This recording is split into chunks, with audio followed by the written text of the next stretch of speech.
ว่านี่พี่น้องไก่ทางไก่อยู่ไก่อยู่เดือนไก่อยู่ไก่ตลาดคุณหมอคนทุกแห่งทั่วสารทิศทั้งทั่วโลกพี่น้องสบายดีเด้อถามไปแต่ถามเมื่อทุกคนสงสารลาวเฮาที่ได้รู้จักภาษาลาวก็กำลังพังอยู่เบาก็คุณเหมือนเจ้าเมื่อนี้ก็เป็นมื้อนมัสการพระเจ้าของชาวคริสเตียนอยู่ทางตะวันตกทางตะวันออกก็ผ่านพ้นไปแล้วแต่มื้อนี้ก็เข้ามาในวิหารอีกก็ขอบคุณพระเจ้าที่ยังมีโอกาสมีชีวิตอยู่ถึงว่าร่างกายจะอ่อนเพลียแต่จิตใจก็ยังอยู่เพราะพระเจ้ายังมีอยู่แม่ขอบคุณพระเจ้าพี่น้องท่านจังหวะมื้อนี้เป็นมื้อที่เป็นมื้อที่ดีของชีวิตในมื้อหนึ่งอีกในของปีนี้เดือนนี้อาทิตย์นี้กับมื้อนี้ก็เป็นมื้อที่ดีแต่เราจะถามมื้ออื่นจะเป็นเรื่องยากนะแต่มื้อนี้เป็นเรื่องมื้อที่ว่าการตัดสินใจยังก็แล้วแต่หากเขายังมีชีวิตอยู่ก็เป็นการดีพี่น้องแม่นขอบคุณพระเจ้าพี่น้องแต่ว่าตัดสินใจซะมื้อนี้นะพอดีกว่ามื้ออื่นคือการตัดสินใจของเราในมื้อนี้เป็นสิ่งที่สี่ชะตากรรมของอนาคตเอเมนขอบคุณพระเจ้าพี่น้องเขาจะทานั่นทานี่ทาเวลานั้นเป็นไปบ่ได้พี่น้องพอเวลานะมันวนกลับมาเวลาดีนะบางทีเขาก็คิดว่าผ่านมาเวลาดีหลายแต่จะทาเวลานั่นอีกให้กลับมาอีกมันกลับมาบ่ได้พี่น้องฉะนั้นเวลามันจะเปลี่ยนไปเรื่อยๆฉะนั้นมื้อนี้ถึงว่าเป็นมื้อที่ดีที่สุดเราจะเห็นยังทำยังก็ดีก็แล้วแต่อยู่ในการตัดสินใจเอาก็เป็นโอกาสสำหรับเป็นมือที่ดีที่สุดเป็นเวลาที่เรายังมีชีวิตอยู่เราจะ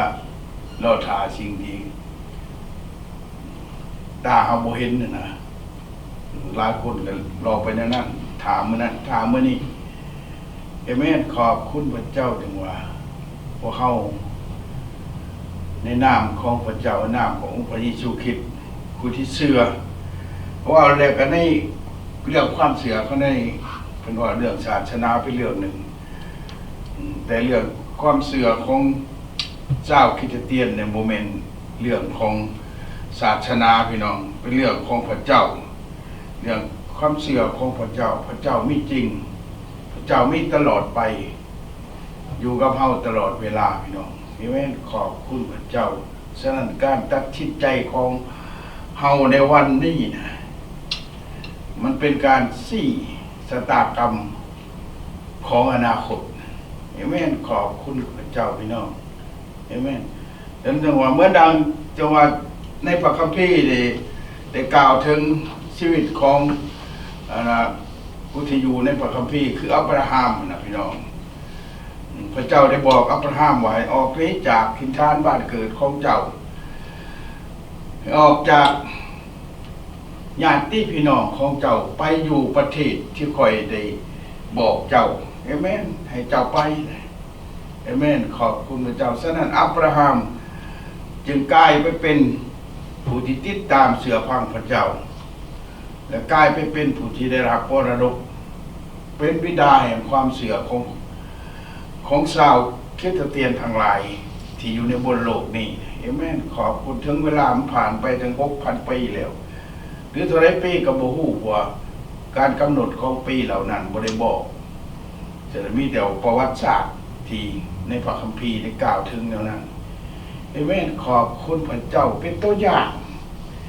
อันนี้คือการหมู่เฮาคือกันพี่น้องถึงว่ามันจะเป็นหยังก็แล้วแต่คือผู้ขาได้ว่ามาได้3ทิศเรียนกันมาแต่ถึงแม้นว่า โศกชะตากรรมมันยังก็แล้วแต่ที่เขาเสือเขาถือมามันบ่ได้ให้ยังเฮานะวิแต่มันผ่านไปนะฉะนั้นสิ่งใดที่มันดีเฮากับบ่ฮู้เพราะว่าเฮารอถ่าแต่อนาคตที่เฮาบ่เคยเห็นจักเทื่อนะฉะนั้นสิ่งที่เฮาเห็นเวลานี้นะคือผู้ข้าได้บอกไปว่าผู้ที่อยู่ในประเทศลาวที่เชื่อพระเยซูคริสต์เดี๋ยวนี้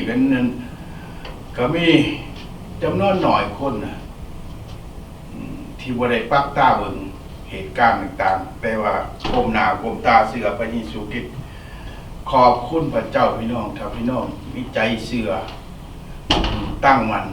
จิตใจเชื่อพระเจ้าบ่ได้สนเกี่ยวแก่ก็ว่าทางชาวบ้านลาวที่ตั้งกฎหมายขึ้นมาห้ามเชื่อฟังพระคัมภีร์เชื่อพระเจ้ายังก็แล้วแต่เฮาก็ยังตัดสินใจเชื่อพระเจ้าเอเมนฉะนั้นพี่น้องถ้าพี่น้องฮู้แล้วฮู้เห็นแล้วถ้าพี่น้องตัดสินใจเชื่อพระเจ้านะก็ขอบคุณพระเจ้าให้ตัดสินใจบ่ให้คิดถึงว่าอันใดมันจะกีดขวางมุ่งหน้าไปเหมือนดังอับราฮัมที่บ่ฮู้จักว่าพระเจ้าจะให้ไปไสจะเดินทางไปไสบ่จักแต่พระเจ้าบอกให้เจ้ากับลูกกับเมียกับเมียกับครอบครัวของเจ้านี่หลานชายของเจ้าไปก็แล้วแต่ที่เจ้าจะไปได้แต่สุดท้ายในที่สุดก็คือเมียของเจ้าให้ออกไปจากที่นี่นะจากถิ่นฐานบ้านเกิดของเจ้าไปในบ่อนที่เฮาจะให้เจ้าไปอยู่แม่ขอบคุณพระเจ้าอันนี้แหละชีวิตของชาวคริสเตียนชาวชนชาติลาวของเฮาจะต้องตัดสินใจออกไปจากถิ่นฐานบ้านเกิดออกไปจริงที่เฮาเชื่ออยู่ที่เรายืนหยัดอยู่รอคอยอยู่มาเลยตั้งแต่เฮาเกิดมาแต่อีปูแต่อีตาอีนายเฮารอถ่ายอยู่แต่เฮาก็ยังบ่ไปหมดใจจักเทื่อแปลว่านั่งรอถ่ายอยู่หั่นขอบคุณพระเจ้ามีชายผู้หนึ่งโทรมาหาผู้ข่าวมื้อเช้านี่โอ้เพิ่นว่าประเทศลาวเฮานี่สิบ่ม่มจักเทื่อบ่เว้นชีขุดนี่เพิ่นว่าอ้าวเจ้าสิไปยุ่งเกี่ยวอยู่ในเว้นตัวนั้นน่ะมันบ่แล้วจักเทื่อน่ะถ้านั้นเฮาต้องย่างออกนะคำว่าเว้นมันเกี่ยวไปอยู่หั่นแหละมันเกี่ยวไปนำเฮาอยู่หั่นแหละเพราะว่าจิตใจเฮามันอยู่นำอันนั้นนะฉะนั้นเฮาต้องตัดสินใจย่างออกจากมันนะบ่เกี่ยวของกับมันแล้วก็แล้วนะอาเมนขอบคุณพระเจ้าพี่น้องอันนี้คือกันเป็นชีวิตของเฮาคือกันเหมือนดังชีวิตอับราฮัมกับเจ้ากุ๊กบุคโลอยู่น้ำญาติพี่น้องอยู่แลนใส่แลนเนื้ออยู่บ่แล้วจักเถื่อญาติมู่ญาติมั่งจังกัญญากันอยู่ตลอดบ่ไปใช้จักเถื่อเว้นน้ำพีเว้นน้ำซางอยู่นั่นน่ะเว้นน้ำตูบหน่อยตูบใหญ่เว้นน้ำตัวเป็ดตัวไก่จังหวะพี่น้องว่าหายไปหน้าบ่เถื่อฉะนั้นพระเจ้าบอกอับราฮัมมันจงออกไปนะฉะนั้นเดี๋ยวการตัดผู้ขายังบอกว่าในบทแบ่งปันเมนูว่าการตัดสินใจของเฮาซะในวันนี้ก็คือมันเป็นการชี้ชะตากรรมของอนาคตอาเมนขอบคุณพระเจ้าพี่น้องมาเบิ่งชีวิตของอับราฮัมผู้เป็นบิดาแห่งความเชื่อของคนทั้งหลายในโลกนี้ว่าเพิ่นได้ตัดสินใจอะไรอาเมนขอบคุณพระเจ้าการที่มาเชื่อพระเจ้านี่เดินตามห้อยพระบาทของพระเจ้าแล้วพระเจ้าจะเบิ่งแย่งเฮาบ่หรือพระเจ้าจะเฮ็ดเฮารอคอยอยู่ตลอดไปบ่มันบ่เป็นไปจังซั่นพี่น้องพระเจ้าจะอยู่กับเฮาไปตลอดพระเจ้าจะบ่ปะบ่ถิ่มเฮานะอาเมนขอบคุณพระเจ้าพี่น้องฉะนั้นพี่น้องเปิดไปพระธรรมบทสมการบทที่12ข้อที่1เป็นต้นไปพี่น้องว่าพระเจ้าได้บอกกับอับราฮัมบอกว่าขั้นต่อมาพระพุทธเจ้าได้ช่องบอกกับอับราฮัมว่าจงออกไปจากประเทศของเจ้าจากญาติพี่น้องจากบ้านของเจ้าแล้วไปในประเทศที่เขาจะบอกเจ้า เฮาจะให้เจ้ามีเชื้อสายหลายขึ้นแล้วเกิดเป็นชนชาติใหญ่เฮาจะอวยพรให้เจ้าเป็นผู้ที่มีชื่อเสียงและผู้อื่นจะได้รับพรย้อนเจ้าโมทนาสาธุขอบคุณสำหรับทุกสิ่ง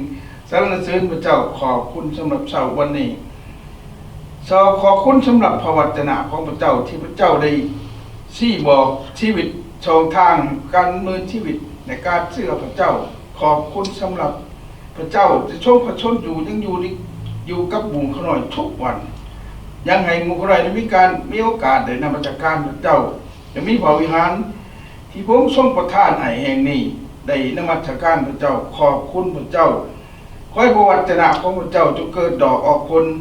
ตามเสียงประกาศของหมู่เขาหน่อยและหลายคนที่ประกาศในวันนี้ในพระนามพระเยซูคริสต์เจ้าเอเมนขอบคุณพระเจ้าพี่น้องในข้อที่สองนี่พี่น้องเขาจะให้เจ้ามีเชื้อสายหลายขึ้นแล้วเกิดเป็นชนชาติใหญ่เขาจะอวยพรให้เจ้าเป็นผู้ที่มีชื่อเสียงและผู้อื่นจะได้รับพรย้อนเจ้าเอเมนขอบคุณพระเจ้าพี่น้องเอเมนขอบคุณพระเจ้าพี่น้องนี่แหละการตัดสินใจของพวกเขามาในประเทศอเมริกานี่พี่น้องเป็นอะไรพี่น้องรอดล่มรอดตายนะมันไม่เรื่องง่ายนะผู้บริมาหอดกันหลายพันหลายหมื่นนะเป็นเหยื่อปลาดุกปลาคออยู่ในแม่น้ำคลองมันก็มีบุตรนะเป็นเหยื่อแห้งเหยื่อก้าน้ำมดถ่อมดทางน้ำผู้พาป่าใหม่ก่อนจะมาถึงวันนี้ตายหลายพันพี่น้องนี่การตัดสินใจในวันนั้นนะเดินทางออกจากถิ่นฐานบ้านเกิดของพวกเราจนมาถึงบ่อนนี้นะเป็นอะไรพี่น้องพี่น้องเนี่ยทั้งบ้านทั้งเมืองนะเป็นอะไรเขาได้รับพระพรน้ำเจ้านะเมื่อเจ้ามาในที่นี้ไม่ได้รับพระพรจากพระเจ้านะพระเจ้าได้นำเฮาเข้ามาในแผ่นดินตอนนี้นะเฮ็ดให้เฮาได้รับพระพรหลายสิ่งหลายอย่างพี่น้องสิ่งที่เฮาบ่มีก็มีนะว่าง่ายนะเพื่อนผู้ข่าวบ่มีหดเกี้ยนพี่น้องล้อมีอยู่คันหนึ่งแต่มาอยู่อเมริกาได้ลายบ่ได้ทิ่มไปแล้วก็ลายแล้วคันรถนะแม่นขอบคุณพระเจ้าพี่น้องเป็นอะไรแหละหลายคนอยู่ในห้างมีเป็นดีพี่น้องเป็นเศรษฐีมีมั่งเงินดอลลาร์นะพระพรที่ได้รับที่พระเจ้าได้เอาให้ฉะนั้นแต่ว่าเขาบ่จักว่าเขาจะไปใส่อยู่ใส่บ่จักเลยนะเหมือนดังกันกับลงทะเลอยู่ในทะเลหลวงบ่เห็นตะพังเลยพี่น้องบ่จักจะเข้าไปบ่อนใดเบิ่งพื้นตาบ่เห็นผีเตตาบ่เห็นหนองคือเพิ่นว่าเลยแต่ชุดท้ายพวกเฮาก็ได้พากันได้รับเอาจากชาวตะวันตกเขาเจ้าเอาเฮามาอยู่แผ่นดินของเขาเจ้าเอเมนขอบคุณพระเจ้าพี่น้องคือพี่น้องได้รู้จักผู้ข่าวว่าไปแล้วคนลาวเฮานะมีเงินมีคำเป็นเศรษฐีมีมั่งอยู่ในประเทศอเมริกานี่ก็หลายพี่น้องอย่าลืมนะพี่น้องประกาศชื่อเสียงเขาเจ้าบ่ได้ประกาศเขาเจ้ามีเงินมีคำเป็นเศรษฐีมีเงินดอลลาร์มากันหลายบ่อึดพี่น้องแต่เขาเจ้าบ่ได้ประกาศโตนะบ่ได้ประกาศคือกันกับพวกถือลอตเตอรี่นะพี่น้องแต่มีเงินแต่เขาเจ้ามีเงินหลายนะนี่แหละพระพรที่เขาเจ้าได้รับนี่ฉะนั้นคนทั้งหลายที่อยู่เบื้องหลังก็ได้รับพระพรย้อนพวกนี้นะเพราะว่าเขาเจ้าได้ตัดสินใจออกจากบ้านจากเรือนหนีจากความตายมาสู่ชีวิตความห่างมีความอยู่ดีกินแซ่บของพระเจ้านะเป็นพระพรอันล้ำเลิศคือชีวิตที่พระเจ้ามาดำเนินอยู่ในแผ่นดินตอนนี้เหตุให้ญาติพี่น้องให้พ่อแม่เอื้อยอายน้องยังก็เรียกแต่ได้รับพระพรนำด้วยพี่น้อง แม่ขอบคุณพระเจ้าถึงว่าไม่มีแม่น้องก็ตามคู่มือนี่หลายคนนี่ส่งเงินเมื่อให้ญาติพี่น้องส่งเงินเมื่อให้ตามพวกที่เขาขอสร้างบ้านสร้างเรือนหรือยังก็เรียกแต่ซื้อเครื่องซื้อของไปให้แก่ผู้ยากจนต่างๆนี่แหละพี่น้องตั้งว่าย้อนพระพรที่เขาเจ้าได้รับย้อนการตัดสินใจออกจากถิ่นฐานบ้านเกิดในวันนั้นวันไหนพี่น้องเขาก็เลย75พี่น้องโศกยังอนาถกรรมของประเทศลาวเป็นที่บนหน้าเสือที่มันจะเกิดขึ้นแต่ว่าขอบคุณพระเจ้าพระเจ้าเฮ็ดให้สิ่งแล้วนั้นเกิดขึ้นพี่น้องเอเมนเฮ็ดให้พวกเขาได้หนีออกจาก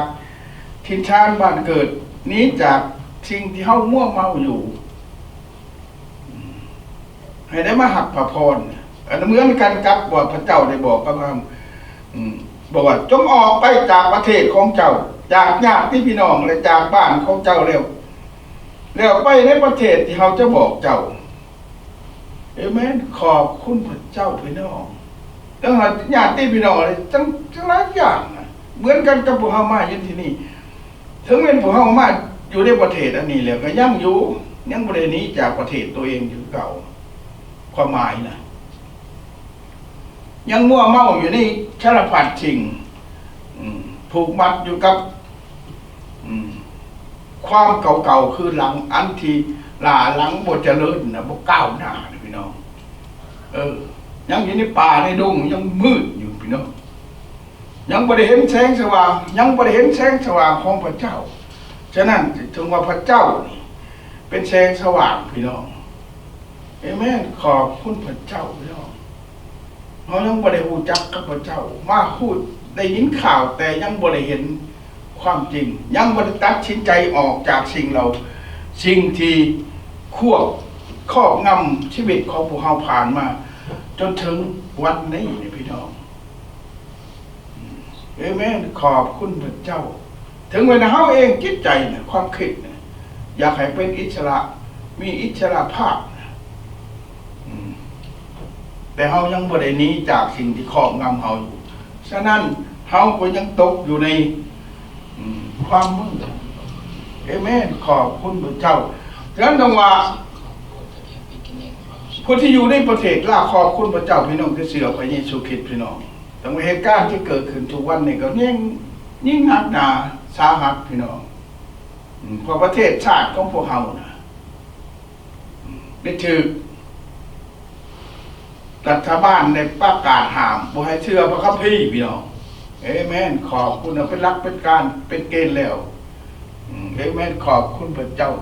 แต่ว่าอย่าลืมนะรัฐบาลว่าเงินดอลลาร์เอามาเอาเงินนะแต่ว่าเอาความคิดจิตใจของผู้ที่เจ้าให้นะเอเมนขอบคุณพระเจ้าพี่น้องแล้วจังหวะให้ตัดสินใจพี่น้องไม่ยังก็แล้วแต่จะกีดขวางจะกั้นกลางยังก็แล้วแต่ให้พี่น้องตัดสินใจออกจากสิ่งเหล่านั้นให้ได้นะยืนยันในความเชื่อพระเจ้าเชื่อพระเยซูคริสต์เอเมนขอบคุณพระเจ้านี่แหละพี่น้องเขาจะให้เจ้าวิเชื่อชายร้ายขึ้นเกิดเป็นชนชาติไหนเขาจะอวยพรให้เจ้าเป็นผู้ที่มีชื่อเสียงและผู้อื่นจะได้รับพรของเจ้าเอเมนขอบคุณพระเจ้าพี่น้องถ้าเขาบริตัดสินใจเขามาในแผ่นดินตอนนี้ไพ่ได้รับพรไพ่มีเงินมีคำญาติพี่น้องมีบ่บ่มีพี่น้องผู้บ่มีก็ได้เขาขายให้ขายหน้ากันยังได้รถไถบ่ดอกจนเกลี้ยงพี่น้องขายหัวขายควายเอเมนขอบคุณพระเจ้าพี่น้องฉะนั้นจังว่าเขาต้องตัดสินใจชนชาติลาวว่าเขามาอยู่ในแผ่นดินของชาวตะวันตกที่พระเจ้าอวยพรจึงพระเจ้านำมานี่ได้รับพระพรอย่างล้นหลายพี่น้องได้เงินได้คำได้สารพัดสิ่งกลับบ้านกลับเพื่อนเมื่อสร้างบ้านสร้างเรือนให้ญาติพี่น้องจากบ่มียังจักดีนะพี่น้องหลายคนเขาก็มีอยู่ถือคำมาเป็นโผกผุนก็ดีแต่เขาเจ้าเคยมีเงินมาแต่ก่อนแต่ผู้ที่บ่มีจักดีนะว่าคือผู้ขานี่บ่มียังเลยเหลือแต่โตร้อนจอนมาหอดพี่นะ ขอบคุณพระเจ้ายังมีวันนี้นะยังมีอยู่มีกินยังมีชีวิตยังได้ปากได้เว้าหลายคนที่ยังอยากเห็นหน้าก็ยังได้ยินเสียงของมือนี่แม่นขอบคุณพระเจ้าพี่น้องอันนี้คือสิ่งที่ตัดสินใจเดินทางออกจากสิ่งที่คนอยู่บ่สมควรที่เขาจะต้องได้อยู่นะพี่น้องเขามาเชื่อพระเยซูคริสต์นี่เห็นไหมขอบคุณพระเจ้าพี่น้องมันเชื่อพระเจ้านี่อึดอยู่อึดกินบ่เบิดพี่น้องบ่ได้ให้ไผซ้ำอีกนะแม่นขอบคุณบ่ได้ไปให้ก็ใหม่บ่ได้ไปให้หัวโพนบ่ได้ไปให้หัวงงเลยบ่ได้ไปให้หัวให้ปลายหน้าให้จักดีพี่น้องเอาให้แต่คนผู้ใดลำบากยากจนปากคือกันกุคุมือเนี่ยยกยืนให้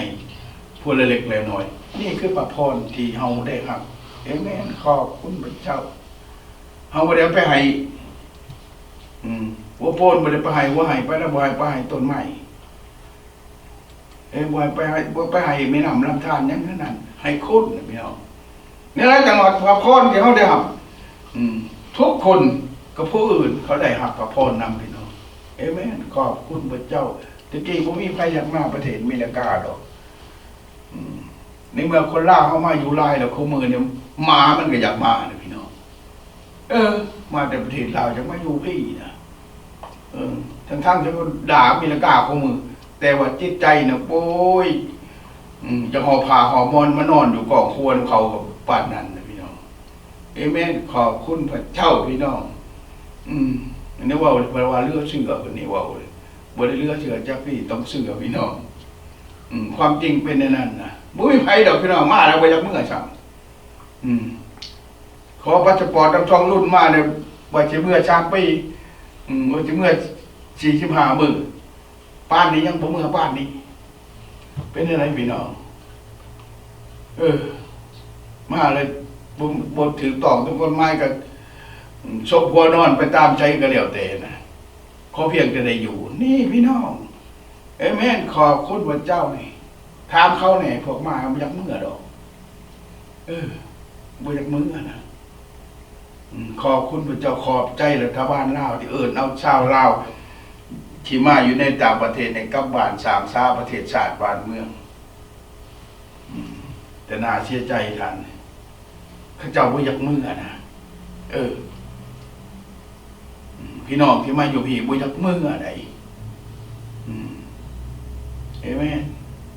บ่ว่ายังดอกตัวแต่คนหาคนมีดอกผู้ที่กัดก่อนเกลือกินอยู่คุมื้อก็ยังบ่อยากเมื่อพี่น้องเป็นจังได๋แม่นขอบคุณพระเจ้านี่คือแผ่นดินที่อุดมสมบูรณ์ที่มีพระพรนะพี่น้องแม่นขอบคุณเศรษฐีอยู่ใช้เมืองลาวส่งเงินมาให้คนอยู่ประเทศอเมริกาบ่มีดอกแต่คนยากจนอยู่อเมริกาเนี่ยส่งเงินเมื่อให้คนลาวอยู่บ้านซื้อรถไถซื้อพุ่นใส่หน้าของมือนี่แม่นขอบคุณพระเจ้าพี่น้องคนยากจนนะยากจนเขาทำงานเขาเฮ็ดสารพัดสิ่งนี่ได้เงินได้คำส่งให้ญาติพี่น้องแม่นแต่เศรษฐีมีบ่ไผตายเนี่ยอยู่ในนี่นะมีญาติพี่น้องส่งเงินมาในเมืองลาวเฮ็ดโรงศพให้บ่มีเด้หายากพี่น้องแม่นขอบคุณพระเจ้าพี่น้องแต่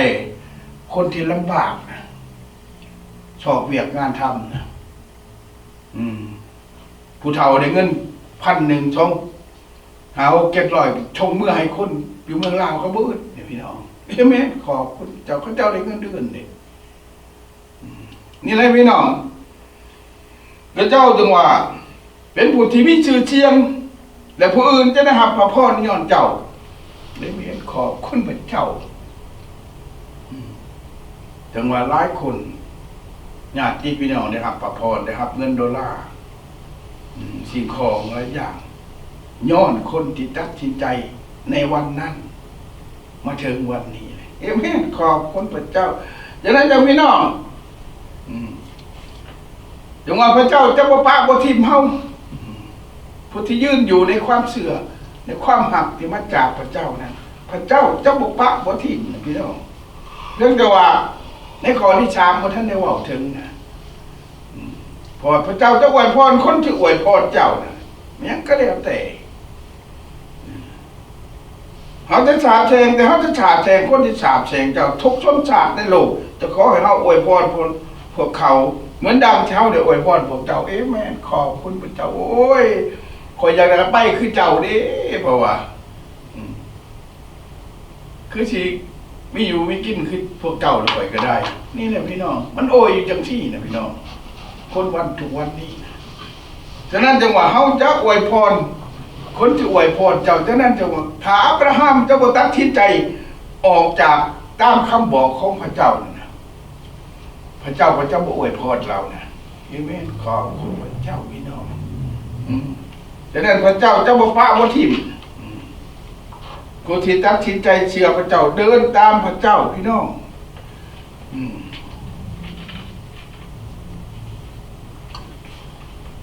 เดี๋ยวพี่น้องขายยังบ่ท่านได้ตัดสินใจเชื่อนะตัดสินใจเชื่อนะดังนั้นเดี๋ยวเขาได้ออกจากแผ่นดินของเขามาอยู่กับพระเจ้านะพระเจ้าจะอวยพรแล้วพระเจ้าจะบ่ป้าบ่ทิ่มพี่น้องจักเถื่อหลายคนญาตินะพี่น้องมาเชื่อพระเจ้าหลายคนญาติบ่มีดินพังศพก็มีอยู่เมืองลาวนะก็เชื่อพระเจ้าเขาบ่ให้พังศพใช้แผ่นดินเขาได้ใช่ก็เลยญาตินี่นะมีประกาศขึ้นท้องรุ่นแต่บ้านท้องรุ่นเพิ่นได้ประกาศคู่มือนี้ยังคักแล้วพาเชื่อพระคัมภีร์นี่ญาตินะวันนี้บ่อยากไปเชื่อบ่อยากไปให้คริสเตียนไปไกลนี่เห็นมั้ยฉะนั้นแต่เอสยาจึงบอกพระเจ้าได้บอกเอสยาว่าเอสยาเป็นผู้ประกาศประจำที่บ่จะกล้าประกาศเรื่องของพระเจ้าฉะนั้นผู้ใดก็แล้วแต่ผู้ที่เชื่อพระเจ้าบ่จะเว้าเรื่องพระเจ้าเป็นคนพังนะบ่อยู่คนอยู่ไสอยู่พี่ก็คือกันพี่น้องให้เราออกอากาศคือสิเล่นนี่ออกไปใน YouTube ออนไลน์จริงๆเลยโอ้เมื่อมันเล่าบ่ได้เลยบ่ประกาศพระเยซูนี่วายนี่ฉะนั้นหลายคนก็บ่กล้าประกาศพี่น้องเพราะว่าอยู่แต่บ่กล้าออกบ่แม่นเพิ่นชงวนเสียงเพิ่นใดเพิ่นย่านหน้าเพิ่นเอาให้คนเห็นว่าเพิ่นเว้าเรื่องพระเยซูคริสต์แล้วเพิ่นสิเมื่อบ้านเมืองลาวบ่ได้นะเป็นชั้นได้พี่น้องผู้ขาเราเลยนะว่าเลยถึงเวลาก็ถึงเวลานั้นเพราะว่าเรื่องพระเยซูตัดสินใจเหมือนดังพระเจ้าได้สั่งอับราฮัมจงออกนี้จากญาติพี่น้องจากความคิดที่หลาหลังบ่อยากให้ไผรู้จักเรื่องของดีๆเอเมนเอาแต่ของเก่าที่เอาเว้นมาบอกคนนั่นก็โอ้เพิ่นว่า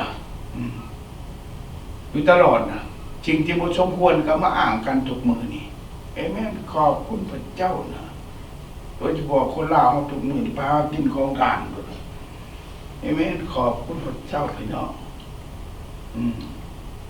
บ่ใช้เราอยู่บ้านเฮาคือกันประเทศเพื่อนบ้านอยู่เมืองลาวคือกันไปกินของทานจนประกาศบ่รับบริจาคของมื้อนี้เป็นจังไดมันทงยางไปเอาบ่ได้ชื่อทงยางพร้อมเด้ถ้าเฮ็ดนั่นเฮ็ดนี่ขึ้นมาได้เฮ็ดชื่อทงยางไปพอให้เขาเจ้าตักเอาของกินเมื่อวานเด้อันนี้นี่ประกาศงดแต่บ่มีทงยางถ้าผู้ใดอยากได้ถือหมอมาเขาว่าเอเมนขอบคุณพระเจ้าพี่น้องเอเมนนี่แหละพี่น้องอันนี้จังว่าเขายังปกอยู่ตกอยู่ในความครอบงำของแนวคิดที่ลาล้ำจะบ่เจริญพี่น้องเอเมนขอบนี่แหละพี่น้องอย่าได้ทุกย่านนะตัดสินใจนะบ่ต้องย่านดูกฎหมายมาตราที่3นะของทานต้องรุ่นประกาศมาอย่าเชื่อพระคัมภีร์นั่นน่ะเอเมนขอบคุณพระเจ้าในมติกองประชุมครั้งที่12นะกระจบลงอย่างหมาดๆนี่ฉะนั้นเหมือนดังกันกับพระเจ้าได้บอกเอสยาผู้ประกาศพระธรรมฉะนั้นผู้ประกาศพระธรรมทั้งหลายคนที่เชื่อพระเยซูทั้งหลายบ่ว่าไผก็แล้วแต่ อยู่ในเมืองลาวอยู่ประเทศอเมริกาฝรั่งเศสอังกฤษกันตัดสินใจเสียพระเจ้าประกาศเลยเอเมนขอบคุณพระเจ้าแต่ว่าเรื่องประกาศเรื่องพระเยซูคริสต์คู่มือนี้เขาเจ้าว่าประกาศบ่ได้เงินก็ว่าไปด่ากันได้เงินก็ว่าเอเมนขอบคุณพระเจ้าพี่น้องอันนี้เขาปล่อยความด่าการฉาบแช่งแปลงเวรกันจิ๊บหายพี่น้องเพิ่นได้เงินด่ากันนี่แหละพี่น้องจังหวะชุดถ่ายมาจบลงสิ้นเหมือนกันกับห้างหลวงพี่น้องเอเมนขอบคุณพระเจ้าเอสยาห์บทที่41ข้อ10บอกว่าอย่าทุกอย่างเพราะว่าเขาจะอยู่นำพวกเจ้าเขาเป็นพระเจ้าของพวกเจ้าเขาจะบ่ให้พวกเจ้าย่านหยังและช่วยเหลือและนู้นกำลังพวกเจ้าจะคุ้มครองและช่วยให้พ้นภัยเอเมนขอบคุณพระเจ้านี่พี่น้องพระเจ้าได้บอกฉันนะอย่าลืมนะพี่น้องคนที่เชื่อพระเจ้าผู้ที่ฮักพระเยซูผู้ที่เชื่อพระเยซูคริสต์บ่ต้องย่านหรอกการประกาศประทับบ่ต้องย่านนะตัดสินใจนะประกาศเรื่องพระเจ้าจะอยู่นำพระเจ้าจะเขาเป็นพระเจ้าของพวกเจ้าเขาจะบ่ให้พวกเจ้าเป็นหยังจะช่วยเหลือและหนุนกำลังพวกเจ้าจะคุ้มครองและช่วยให้พ้นภัยเอเมนขอบคุณพระเจ้าบ่ต้องย่านพี่น้องย่านหยังการเชื่อพระเยซูคริสต์ตัดสินใจวันนี้นะเป็นผลประโยชน์ในวันต่อไปในอนาคตเห็นไหมขอเชิญว่าให้ภัยพ้นของเฮาผู้ใดเขียนหายพวกเจ้าจะทำความเสื่อมเสียและหู้สึกกระอายผู้ใดต่อสู้เจ้าผู้นั้นจะตายเอเมนขอบคุณพระเจ้าพี่น้องนี่แหละพี่น้องตัดสินใจเด้อผู้เชื่อพระเจ้านะเมื่อนักชนชาติอิสราเอลของมือไผฉาบแช่งไผเฮ็ดหยังชนชาติอิสราเอลเป็นไรพี่น้องลาบเหมือนหน้ากองไสพี่น้องประเทศน้อยๆโตใหญ่กว่าประเทศลาวน้อยหนึ่งนะโลกบัดทีนหุ่มบัดกัดกินบ่มีได้กินจักเถื่อพี่น้องมีพระเจ้าอวยพรพระเจ้าได้ปกป้องพระเจ้านะคุ้มครองให้พ้นอันตรายเนี่ยมีคนที่เชื่อพระเจ้าเหมือนกันพี่น้องถึงแม้ชนชาติลาวจะเป็นบ่แม่นชนชาติใหญ่ที่เชื่อพระเยซูคริสต์โดยเฉพาะในแคว้นชอนขีพี่น้องที่บ้านเกิดแคว้นเกิดของผู้ขานะที่มีคนเชื่อคริสเตียนหลายกว่าเบิดในประเทศถึงแม้ว่าทั่วประเทศจะบ่มีใครเชื่อแต่ก็พี่น้องเชื่อพระเจ้าเดี๋ยวตัดสินใจเชื่อพระเยซูคริสต์ประกาศเรื่องของพระเยซูคริสต์เอเมนขอบคุณพระเจ้า67ตาแสงพี่น้องแขวงแซวนาเกตนะหลายกว่าหมู่หมดในประเทศลาวพี่น้องดังนั้นต้องให้ประกาศให้ทุกบ้านทุกเมืองทุกตาแสงให้ได้เชื่อพระเจ้าและประกาศไปทุกๆของเขตประเทศลาวเอเมนขอบคุณพระเจ้าอธิษฐานเพื่อทุกตาแสงทุกบ้านทุกเมืองในประเทศลาวตาแสงเพิ่นประกาศจากคู่มือนี่ทั่วประเทศให้ได้เชื่อพระเจ้าพี่น้องบ่เป็นต่อต้านกับลัทธิระบอบการปกครองนั้นแต่ต่อต้านกับสิ่งที่ความเชื่อที่บ่มีประโยชน์พี่น้องเอเมนขอบคุณพระเจ้าเพื่อให้ทุกคนได้พ้นเอเมนขอบคุณพระเจ้าผู้ใดรบเร็วกับเจ้าผู้นั้นจะสูญหายไปจากโลกเอเมนขอบคุณพระเจ้าพี่น้องผู้ใดที่ต่อสู้กับผู้ที่เชื่อกับผู้ที่เชื่อพระเจ้านะเขาจะถือสูญหายนะเอเมนขอบคุณยิบหายนะพี่น้องเขาจะอวยพรคนจะอวยพรเจ้าเขาจะสาบแช่งคนที่สาบแช่งเจ้าเอเมนนี่แหละพี่น้องมันยิบหายนะเอเมนนี่แหละจังว่าเขาเป็นพระผู้เป็นเจ้าของเจ้าเขาจะหนุนกำลังและบอกพวกเจ้าว่าอย่าทุกอย่างเขาจะช่วยเหลือพวกเจ้าเอเมนขอบคุณพระเจ้าแต่เวลานี่ตัดสินใจเพื่อเจ้านะเมื่อเวลาจากโลกเนี่ยไปอยู่กับพระเจ้าไปสวรรค์กับพระเจ้าพี่น้อง เป็นไงผู้ใดบ่อยากไปสวรรค์นะพี่น้องใครก็อยากไปคือกันนะพี่น้อง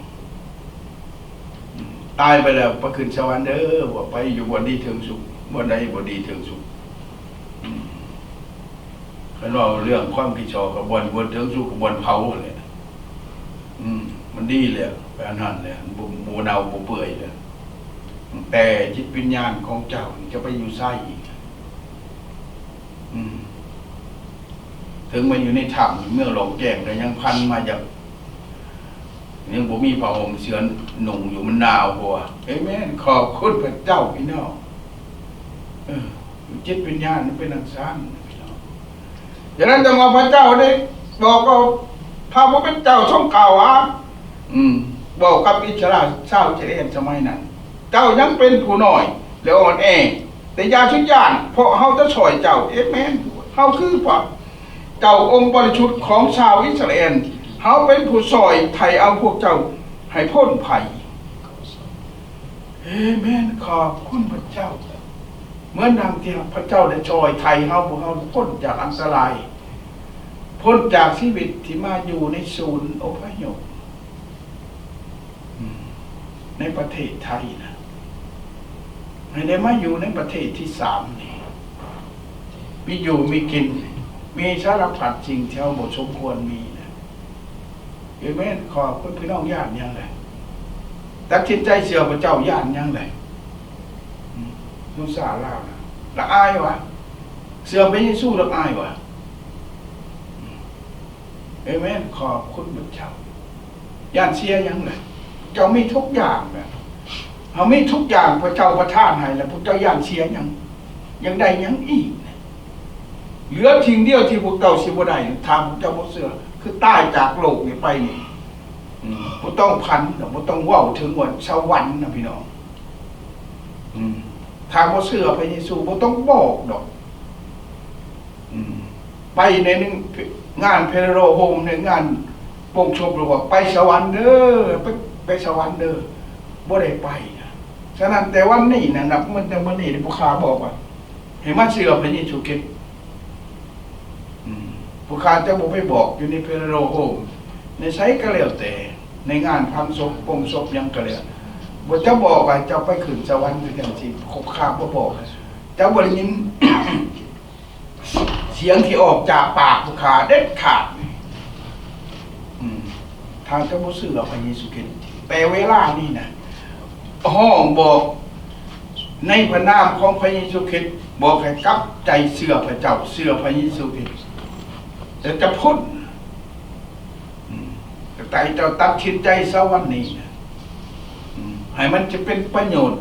ต่อในอนาคตในชีวิตของเจ้าเห็นไหมอันนี้ห้องออกเบิดชุดเชียงพี่น้องจะบอกไปห้องออกอยู่ในงานพังศพงานปงศพยังก็เรียกแต่บอกว่าต้องไปสวรรค์เด้อแต่บ่ได้ไปห้องออกบอกแค่นั้นนะแต่วันนี้ห้องบอกพี่น้องว่าต้องจัดสินใจย่างออกจากความเสื่อความคิดความบ่เจริญก้าวหน้าของเราการที่จะบ่มีอนาคตหลังจากตายนะชาวแต่วันนี้นะ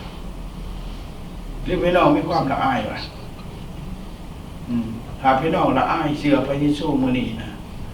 ในพระคัมภีร์บอกว่าเมื่อว่าตายไปพระเจ้าจะละอายจิตวิญญาณของเราจิตวิญญาณของเราจะย่านกลัวพระเจ้าเอเมนขอบพระเยซูจะละอายต่อวิญญาณของเราเพราะพระองค์จะบ่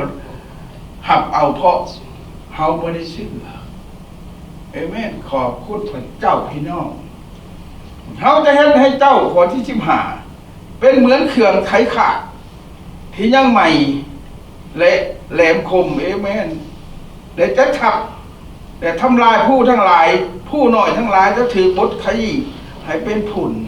เอเมนขอบคุณพระเจ้าพี่น้องฉะนั้นจังว่าบ่ได้เชื่อพระเจ้านะบ่ต้องย่านดอกถึงแม้ว่าเขาเจ้าสร้างกฎหมายขึ้นมาในประเทศลาวนะว่าหากมาเชื่อแค่นี้เขาเจ้าจะเห็นเขาเป็นเหมือนข้าเหมือนไถ อันแหลมคมน่ะมันจะบดมักกะหินหรือหยังก็แล้วแต่ที่ขัดขวางผู้ทั้งหลายและผู้น้อยทั้งหลายถือขบฏขยี้ให้เป็นผลหมายว่าทุกอย่างจะถือพระเจ้านะ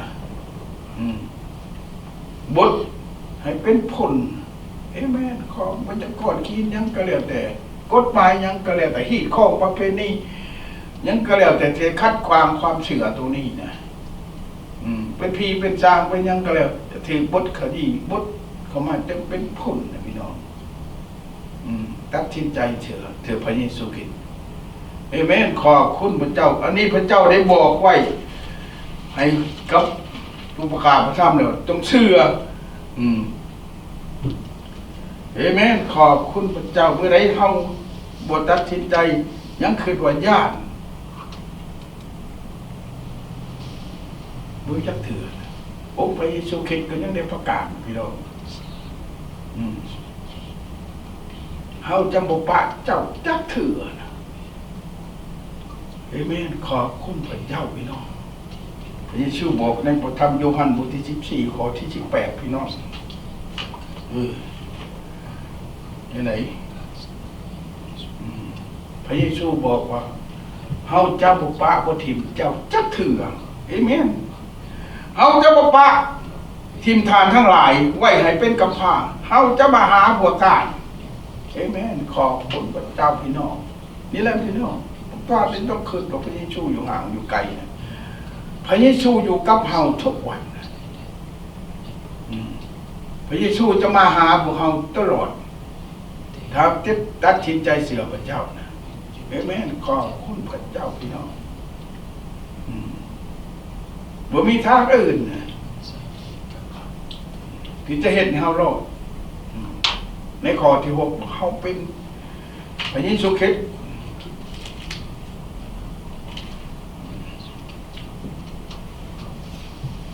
พระเยซูทรงตอบว่าเฮานี่แหละเป็นทางนั้นเป็นความจริงและเป็นชีวิตบ่มีผู้ใดมาถึงพระบิดาได้นอกจากบ้านทางเฮาเอ้ยขอบคุณพระเจ้าพี่น้องบ่ต้องย้านดอกแล้วที่บ่ได้พาขึ้นสวรรค์ดอกเช็คสงครามดิพาให้ขึ้นสวรรค์บ่ถ้าเช็คสงครามเห็นแนวตายนะแต่จิตวิญญาณของเราบริสุทธิ์พระเยซูคริสต์ไม่ได้ไปสวรรค์ดอกเห็นไหมขอบคุณพระเจ้าใครจะไปนรกก็จะเห็นตอนตายใครที่ไปสวรรค์ก็เห็นตอนตายถ้าพระท่านในตายนะพระเจ้าจะอวยพรเหมือนดังไปพระเจ้าอวยพรอับราฮัมนะในประสบการณ์บท2 ข้อ 2นะคนทั้งหลายอยากให้เฮาอวยพรเหมือนดังที่เฮาอวยพรเจ้ายังมีชีวิตอยู่นะพี่น้องท่านจะรอถากให้แหละเพราะว่าพระเยซูเชื่อพระเยซูคริสต์ยันเสียบ่ก็อ้ายวะลังยันเป็นทีนารังเกียจกับคนทั้งหลายของชนชาติของพวกเราไม่ต้องเกิดพี่น้องเกียรติอันนี้ใหญ่ก็เสือพระเจ้าเพราะพระเจ้าได้ทรงสร้างโลกดีมากนะสร้างทานนะครับพระเจ้าก็ไม่ชีวิตอยู่ทุกวันนี้มันจะละอายยังไงละอายภัยเลยไม่ต้องละอายเพราะว่าพระเยซูเป็นชีวิตของพวกเราจะมีเงินมีคำมีเขาคองเงินทองไม่ยังก็แล้วแต่พี่น้องเมื่อพระเยซูคริสต์เชื่อพระเยซูคริสต์เชื่อพระเจ้าโลกมันจะอยู่ใดกับพ่อพระเจ้าโลกนี้จะนับศูนย์กับพ่อพระเจ้าเอเมนขอบคุณไม่ยังจังหวะสั่นเพราะพระเจ้าได้เฮ็ดให้โลกนี่เกิดขึ้นมาชั้นใดนะแต่พระองค์ก็ต้องทำลายโลกนี่ชั้นนั้นนะเอเมนขอบคุณพระเจ้าพระเจ้าสร้างเฮาขึ้นมาชั้นในมนุษย์ขึ้นมาพระเจ้าทำลายมนุษย์ให้สูญสิ้นลงไปเหมือนกันเอเมนขอบคุณพระเจ้าเพราะว่าหลังจากที่มนุษย์ตายจากโลกไปพระเจ้าพระนรกและโลกเนี่ยอยู่ในบึ้งไฟใช่ก็ตายกับอยู่ในบึ้งไฟของนรกพระเจ้าได้ จัดเตรียมไว้สำหรับพวกเขาที่บ่ได้เชื่อพระเจ้านะเอเมนขอบคุณพระเจ้าทางใดเขาจะไปบ้านนี้มันจะไปสวรรค์กับไปทางไปในโชคิดตัดสินใจซ้ำมานี่นะดังวันนั้นจะมาถึงจะเห็นความจริงอย่างทุกอย่างจะเห็นชีวิตที่ลุ่งโลดปลอดภัยยังก็แล้วแต่ในอนาคตเพราะพระเยซูเนี่ยว่าพระองค์เป็นความจริงเป็นทางนั้นเป็นทางใดที่เราอยากไปสวรรค์ไปนรกก็อยู่นี่เนี่ยบ่มีดอกบนอื่นสิพาเขาไปบ่มีแต่องค์พระเยซูคริสต์นี่สิพาไปบ่มีผู้นั้นสิพาไปบ่มีผู้นี้สิพาไปไผพาไปบ่ได้นะเอเมนขอบคุณพระเจ้าพี่น้องบ่มีศาสตราใดในโลกนี่นะที่จะพาไปสวรรค์นะเพราะสวรรค์บ่แม่นของเขาเพราะวันเป็นของพระเจ้านรกเป็นของพระเจ้าฉะนั้นถ้าเราจะบ่มาเชื่อพระเยซูคริสต์บ่เชื่อพระเจ้าเราก็จะต้องไปหาพระเจ้าไปทางนรกหรือไปสวรรค์นะยังมีชีวิตอยู่ในหลังจากตายก็มาทางไหนมาทางนี้นะทางพระเยซูคริสต์นะเอเมนขอบคุณพระเจ้าพี่น้องถ้าเราบ่มาทางพระเยซูคริสต์บ่มีโอกาสพี่น้องสิ้นหายตายจากโลกไปก็ไปตกนรกนะเอเมนขอบคุณพระเจ้าพี่น้อง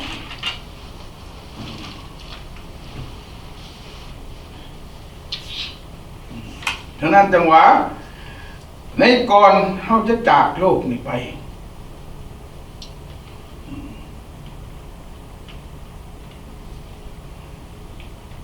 ก่อนจะจากโลกนี้ไปเขายังมีชีวิตอยู่ทุกวันนี้นะให้การดำเนินชีวิตของพวกเขา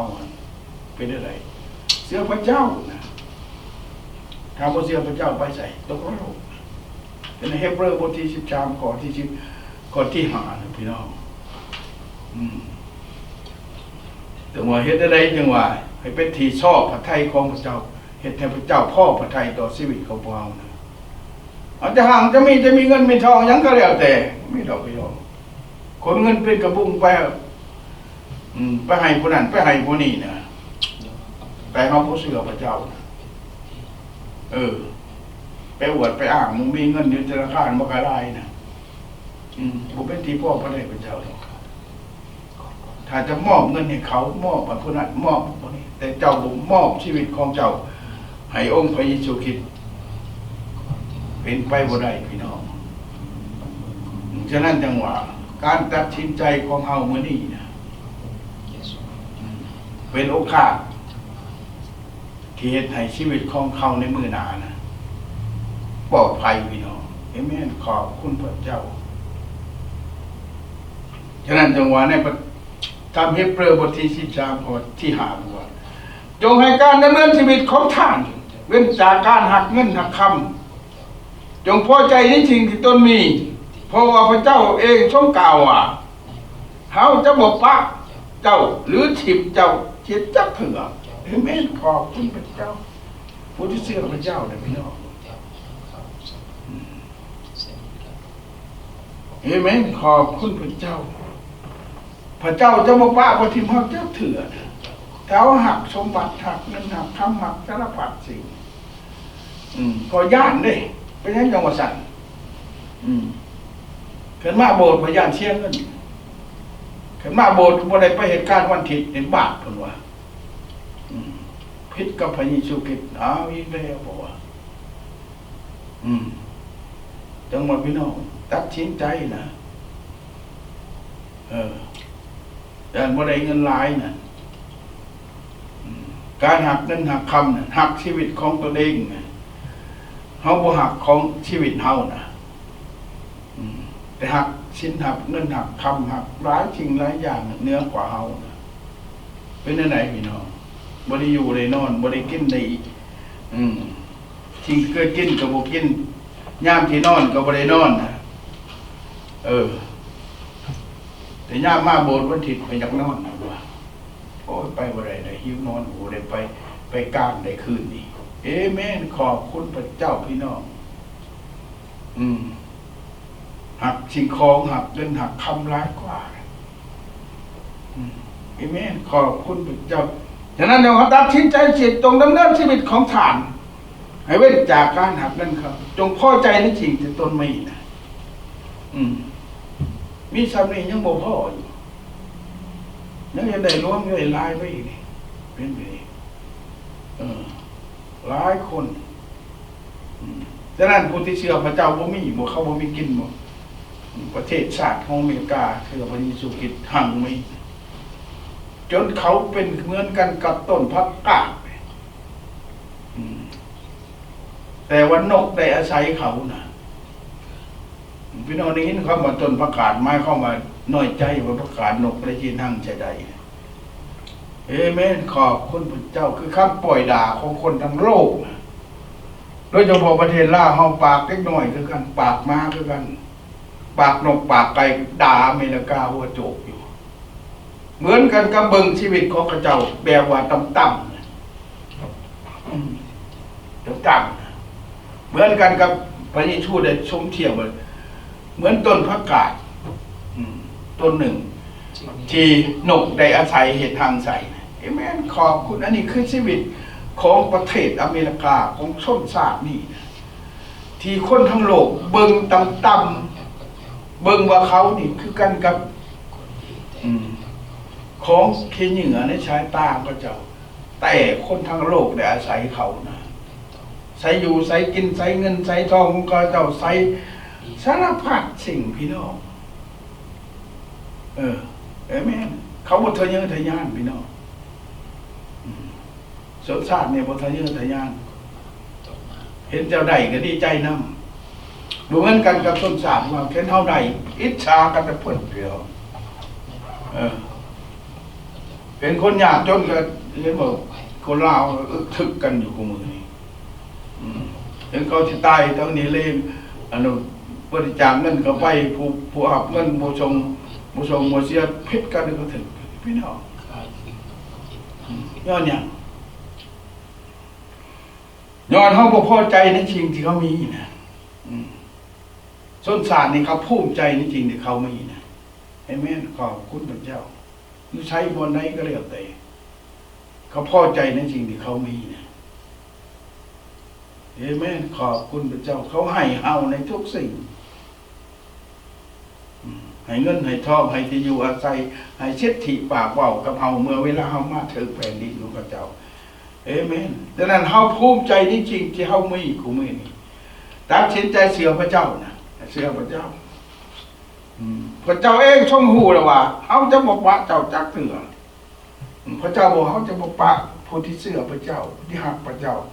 มนุษย์ทุกคนที่เกิดขึ้นมาในโลกพระเจ้าบ่ปะบ่จักเทื่อพี่น้องพระเจ้าเบิ่งอยู่นะเหมือนกับพ่อกับลูกพระเจ้าเบิ่งอยู่เฮาตลอดเขาทำดีทำชั่วเฮายังก็แล้วแต่พระเจ้าเบิ่งเฮาอยู่ตลอดเมื่อชุดถ่ายมาเมื่อไปถึงสวรรค์เมื่อไปถึงจากโลกเนี่ยไปแล้วจะไปว่าโอ้พระเจ้านี่บ่เบิ่งบ่แย่งแท้เอามาตกนรกนะเป็นไงเพราะว่าพระองค์เบิ่งอยู่พระองค์เห็นเฮาการกระทำของเฮาเพราะว่าการกระทำของเฮาบ่เป็นที่พ่อพระทัยต่อพระเจ้าในเมื่อเฮายังมีชีวิตอยู่เอเมนขอบคุณพระเจ้าได้ทรัพย์สิ่งของได้เงินได้ทองได้ชีวิตอันมั่งคั่งอุดมสมบูรณ์แล้วนะยังบ่ตัดสินใจเสียพระเจ้ายังบ่ฮู้บุญคุณของพระเจ้าลืมสิ่งที่พระเจ้าได้สัญญากับเฮาว่าเฮาจะอวยพรให้เจ้าเหมือนดังให้คนทั้งหลายได้รับพระพรเหมือนดังที่เจ้าที่เฮาอวยพรเจ้านี่พระเจ้าเขาบ่เห็นเฮาได้เป็นแบบอย่างที่พระเจ้าสัญญาไว้ในนี้นะเอเมนขอบคุณพระเจ้าฉะนั้นจังว่าในเมื่อเขาจากทิศทางบ้านเกิดจากทุกสิ่งทุกอย่างเอามาพระเจ้าจะอวยพรให้คนทั้งหลายเหมือนดังที่พระเจ้าอวยพรเฮาแต่เฮาบ่ได้เป็นตัวอย่างในนั้นนะ ฉะนั้นจังว่าพระเจ้าเฮาจะถือสาปแช่งเหมือนกับคนที่สาปแช่งเฮานะถ้าเฮาสาปแช่งพระเจ้านะในบทที่3ในบทที่12ข้อ3เฮาจะอวยพรคนจะอวยพรเจ้าแล้วเฮาจะสาปแช่งคนที่สาปแช่งเจ้าฉะนั้นจังว่าถ้าเฮาบ่อวยพรคนอื่นพระเจ้าก็จะบ่อวยพรเฮานะเอเมนฉะนั้นเฮาชงคำอวยพรหรือชนชาตินี้เขาอวยพรเนี่ยคนชนชาติอื่นที่เขามาอยู่ในแผ่นดินตอนนี้เหมือนดังที่พระเจ้าได้อวยพรเขาเอเมนขอบคุณพระเจ้าฉะนั้นชีวิตของท่านในวันนี้นะถ้าตัดสินใจเชื่อพระเจ้านะและอนาคตมันจริงแล้วนี่จะสี่ชะตากรรมของอนาคตในชีวิตของท่านนะ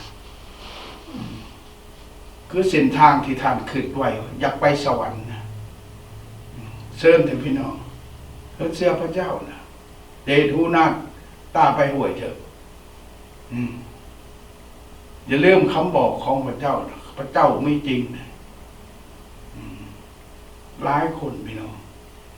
เห็นหูไปหน้าตาไปห่วยในชีวิตบันทุดท้ายมาอธิษฐานเพื่อเดวะเอ้แม่ขอบคุณพระเจ้าพี่น้องการอธิษฐานนะในเวลาทุดท้ายนะเพียงแต่บ่งบอกว่าเขาจะไปหาธรรมเนี่ยไปหาพระเจ้าแล้วนะบ่แม่นบอกว่าพระเจ้าเอ้ยจงเอาเขาขึ้นไปสวรรค์เด้อเพราะเขาไม่ได้เชื่อเลยมีแต่บอกอธิษฐานว่าคนนี้จะไปหาพระองค์แล้วนะเอเมนครับแต่บ่บอกพระเจ้าก็ฮู้จักว่าสิไปแล้วฉะนั้นแต่วันนี้นะจึงบอกท่านตัดสินใจเชื่อพระเจ้ารับเอาพระเยซูคริสต์เป็นพระเพื่อโพธิให้พ้นแต่ท่านจะพ้นอนาคตอยู่ในโลกนี้เนี่ยอนาคตหลังจากตายไปจะพ้นโมทนาสาธุขอบคุณสำหรับทุกสิ่งสรรเสริญพระเจ้าเจ้าทรงประชนอยู่พระองค์ทรงอยู่เคียงข้างของหมู่ขน้อยพระองค์ยืนอยู่ในพุทธเชื่อยังงานจะเกิดเชื้อสงครามจะเป็นยังก็แล้วแต่ลัทธิการปกครองจะบังคับข่มเหงแต่พระเจ้าทรงประชนอยู่กับทุกคนอยู่ในทุกสถานการณ์พระองค์ทรงพระองค์ยังมีชีวิตอยู่พระองค์เป็นพระเจ้าผู้ทรงประชนอยู่พระเจ้าทรงได้ปกครองโลกนี้ชั้นใดโลกนี้ก็จะอยู่ในการคุ้มครองของพระเจ้าชั้นนั้นขอบคุณพระองค์สำหรับทุกสิ่งขอพระองค์ทรงอวยพรผู้ที่ฮักพระองค์ผู้ที่เชื่อพระเจ้าพระองค์จะปกปักรักษาขอบคุณสำหรับทุกสิ่งในพระนามพระเยซูคริสต์เจ้าเอเมนเอเมน Amen ขอบคุณพระเจ้า